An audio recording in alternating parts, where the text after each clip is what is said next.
Thank you again, Dr. Kastner, for the introduction. And again, I want to thank the foundation for giving me this opportunity to present. Disclosure is just the same as last time. I still cannot do a split.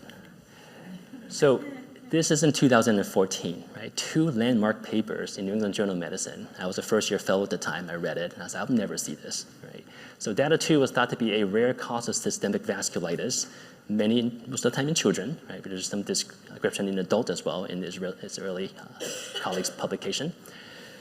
But now, 8 to 9 years later, right, I would argue with you that DATA2 may be one of the most common monogenic autoinflammatory diseases in the world. Okay, a bit of a bold statement, right? Why do I say that? Well, there are 600, more than that, cases confirmed, right, known in literature worldwide. But that means there are many more cases that are confirmed in terms of diagnostic evaluation, but not published in the literature, right? Pretty quickly after the initial seminal papers, there are a few large cohorts coming up, right? In the UK, in Italy, in Turkey, and other places, there are a large number of patients coming up within the first few years. And this is unusual for a monogenic disease, right? We see a lot of case reports for a while.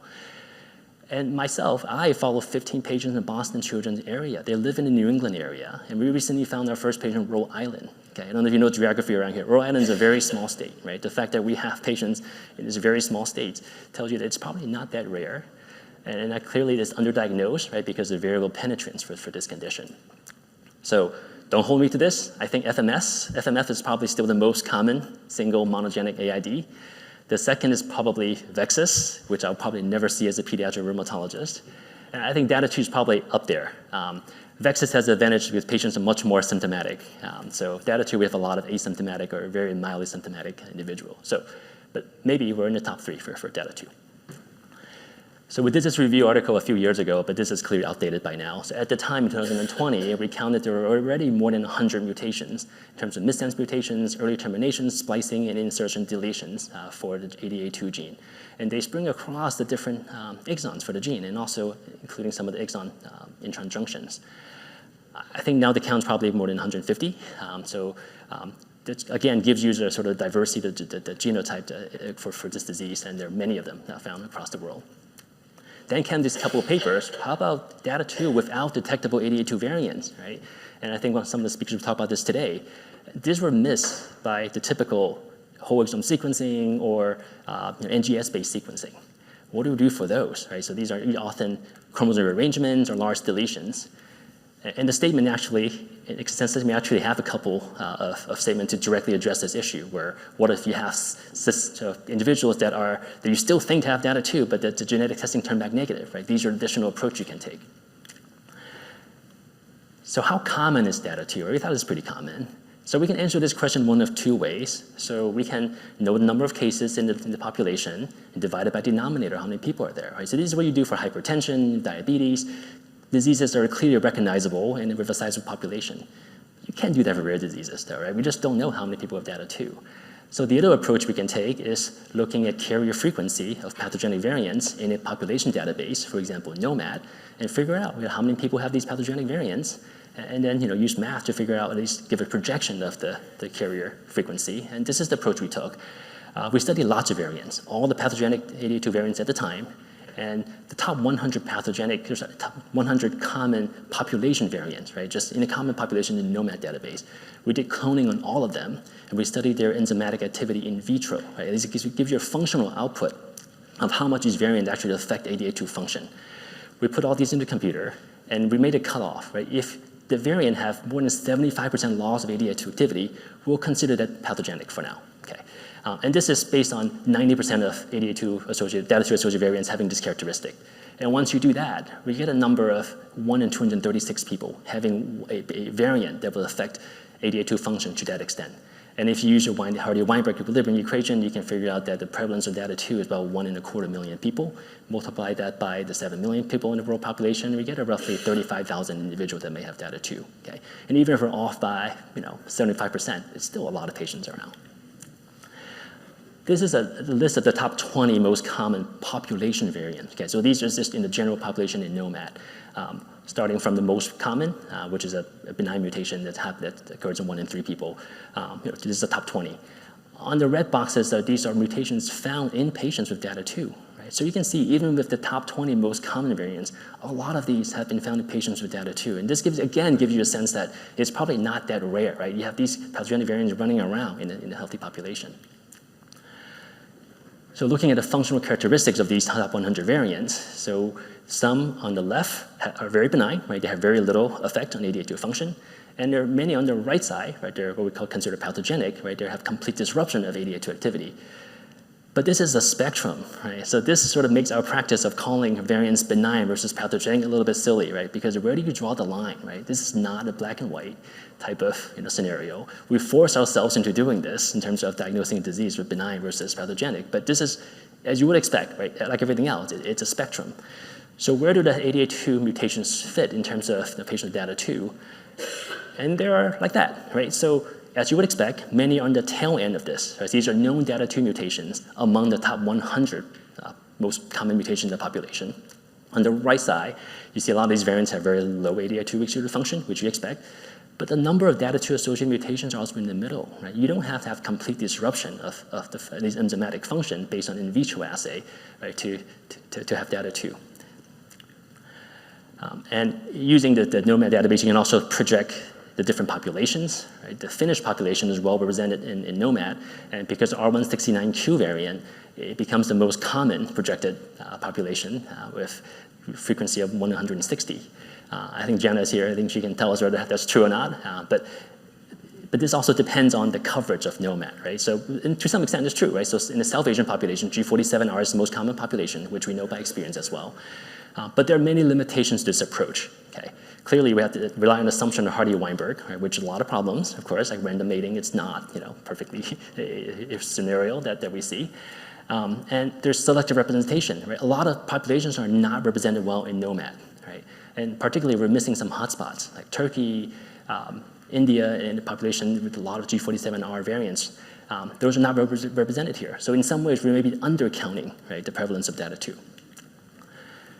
So moving on to the phenotype, after the initial papers on the vasculitis phenotype, I've learned from many of you, right, and through also the previous DATA2 conferences, that there's a lot of additional phenotype, right? Particularly, I highlighted a couple here, the immune system, like immunodeficiency, ranging from very mild to profound immunodeficient individuals. And then there are lots of hematologic features also. And these are all outside of vasculitis realm, where you can have pure vessel aplasia, you can have frank bone marrow failure. So are there hints of a genotype-phenotype correlation? We've seen early on in some of the case series to show that it's quite variable, even among families with the same mutation. But there are some trends, right? If you have G47R mutation across the different case series, the patients almost always have the vasculitis inflammatory phenotype. And this mutation is uncommon in those with hematologic manifestations. In contrast, the patient R169Q in Europe, they have really variable presentation, right, including both vasculitis as well as the hematologic and immunologic phenomenon.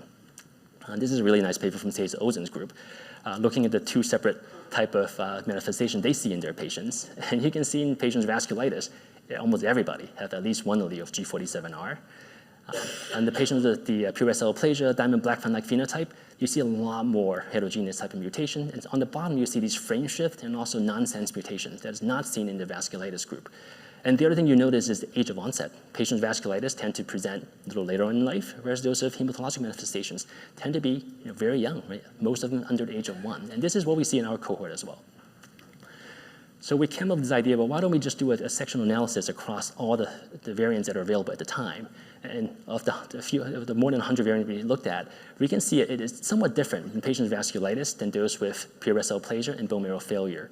And looking by the type of mutation on the diagram to the right, you can see patients with vasculitis, by and large, predominantly have missense mutations, versus those with pure vessel aplasia and bone marrow failure have a lot more of these insertion, deletion, refrain shift, and also nonsense mutations. And we again do functional studies on all these variants, and we clone them and look at how much they affect ADA2 activity in vitro. And we can see that those with the vasculitis phenotype, the missense variants particularly, have lots of residual activity, right? Which kind of correlates with what I showed you earlier.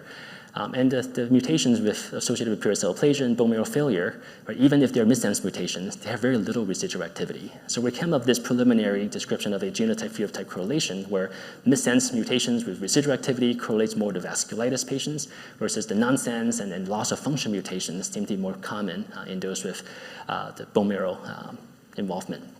But again, this is not black and white, right? These are not two circles, right? This is a spectrum. And we also have a lot of patients with mixed phenotype. And mixed phenotype is one of those things that how do you define a mixed phenotype? So there's a lot of subtlety to this that we can also discuss more today. So that's in vitro, that's nice, but does it play out in vivo? And at the time, we didn't have enough sample to be able to do this. But now, there's a recent publication from our colleagues in Netherlands to look at a few patients, right, with a very distinct vasculopathy phenotype. You can see on the left diagram here, some of those have residual activity. Compared to the few patients that have hematologic phenotype, there's very little residual activity. So this, I think, is a good reflection of what we're showing in vitro. And in our cohort, with help from many colleagues from around the world, we have gotten more samples now, and we should see this also. In some patients with vasculitis, you do have detectable ADA2 levels. This is the same assay that Dr. Mike Horsfield used in his lab, and I'm very gracious for him teaching us how to do this. And some of these patients actually have ADA2 activity that blurs into the carrier range. And versus patients with bone marrow failure, by and large, have a loss of function mutation genotype, and we don't really see this. Now, there are lots of different explanations to this, right? We can discuss later today, depending on how you look. You can also look at a carrier group and look at, well, look, some of these patients are really low also. Are they at risk for some of the DATA2 manifestations? So a lot of intriguing questions we can ask from this. And some of this is also reflected in RNA sequencing. On the bottom figure here, this is transcript counts by RNA-seq in pre-treated patients, right, based on their mutation. And those are loss of function mutations like deletions and nonsense mutations. They have lower transcript count, which probably makes sense because nonsense mediated decay. So versus the patient with missense, they still have good transcript count. They're probably still making the protein to some extent, which probably reflects some of the finding I showed you earlier. All right, so a lot of questions on carriers. We got this from during the working with the consensus. Everybody want to know, what about the symptomatic carriers? I think many of us, myself included, was a little bit afraid to step into this question, right? Because carrier status could be quite common, and are we really able to attribute these symptoms to carrier state rather than just by chance? And then the picture on top is some of my patients some of the patients through the foundation that I became aware of. They have profound Raynaud's phenomenon, chilblain like vasculitis, and one even had a pretty massive stroke, right? These are carriers. So is that coincidence or is that causality, right? So this is nicely outlined in a couple of case reports. I like how everybody posed their title as a question also, because we don't know yet. I think this is a great point to discuss. So lastly, I'll just spend a couple of minutes on transcriptomic signatures with DATA2. This is the work from the audience. For our colleagues from Italy on the left here say that there is a type 1 interferon signature that's not well recognized in this disease. It's not as profound as lupus or Aicardi-Goutieres syndrome, for example, but it's clearly there. And after TNF inhibitors, the signature seems to go down. On the right side is Natalie and colleagues in NIH. There's really similar findings in type 1 interferon signature, getting better after treatment. They also see NF-kappa B pathways being activated as well. A couple years ago, this is a cohort from Japan.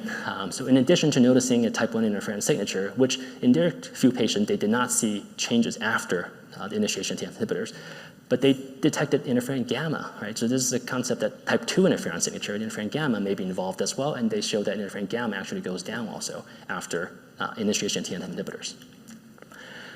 And this is for our colleagues at NIH who will present later today in the single-cell transcriptomics of DATA2, and they spotted similar findings in terms of interferon signature as well. So I'm sure we'll hear more from Dr. Wu today. This is from our lab. So now, what about these transcriptomic signatures across the different disease phenotypes, right? So it's there, but most of the previous studies are done in the vasculitis phenotype, and many of those patients are pre-treated.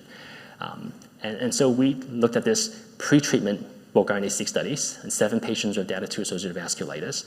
And by gene enrichment analysis, we can see the top gene sets that are enriched were TNF, interferon alpha, and interferon gamma, right? Really reflecting what everyone else has showed.